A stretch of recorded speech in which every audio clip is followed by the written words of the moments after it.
Hi, I'm Allison Pryor and I teach acrylic paintings for the beginner, step by step in real time so you can follow along with me. This is going to be a fun video today, so let's get started. I have been painting on this paper lately and I really like it, so I'm going to continue. I find it really nice. It's the mixed media that I showed you before. It's got 60 sheets in it. I mean, 60 sheets, and I think it's only about $12 on Amazon. I'll have a link for you. And that's US. I think Canada might be a little more expensive.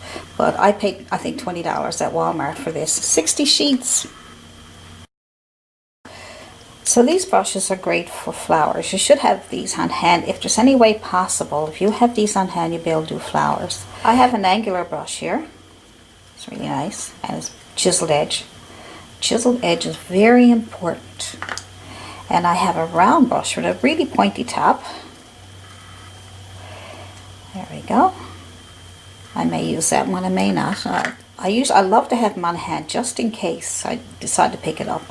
So when you're doing flowers, have these really nice Filbert brushes.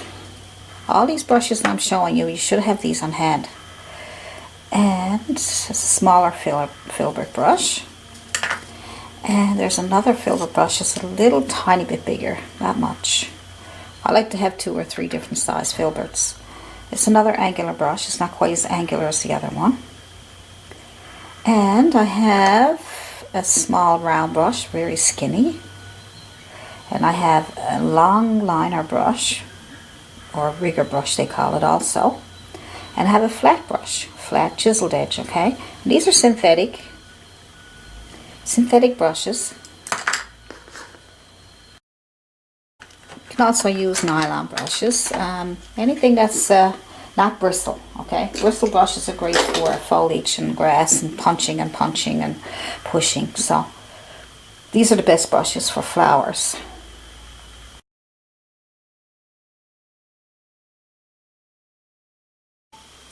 I'll get closer and try another one. So this is a round brush with a little skinny top on it. And I'm just going to put some blue paint on there. You can do it, just go around in circles. I got no white paint on yet. And you can do it with the white paint or without it. And then I'm putting the white paint on top of my brush. And now I'm going to make some circles. And if you have a hard time making a circle, just make the backward C and the forward C. And you got a nice little rose.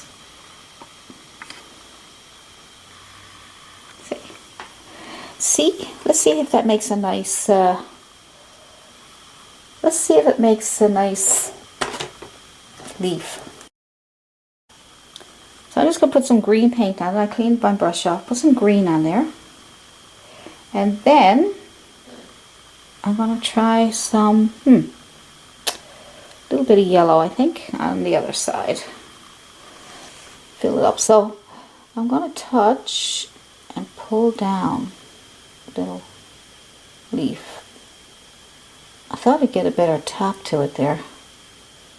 Touch, push, and pull. There we go. There we go. And then because your top is so tiny, you make this little, there. So that's not too bad. So green on your brush and then a bit of yellow on the other side or on the top, and you can touch, push, and pull up. Look at that, that's cute. So you use that there, touch, push, it makes a nice little leaf for you. Look at that. All these brushes are fantastic for leaves. And then you pull it up and then you get another, and you go on the other side of it and get another leaf. Look. That's cute, isn't it? So that's that brush. And then that other one. Let's see what this one will do. This is not bad. Let's see, we'll get some green paint on there. And let's put a bit of yellow on there, on the tip there, to see what it does. So I'm going to use a chisel edge. It's not bad.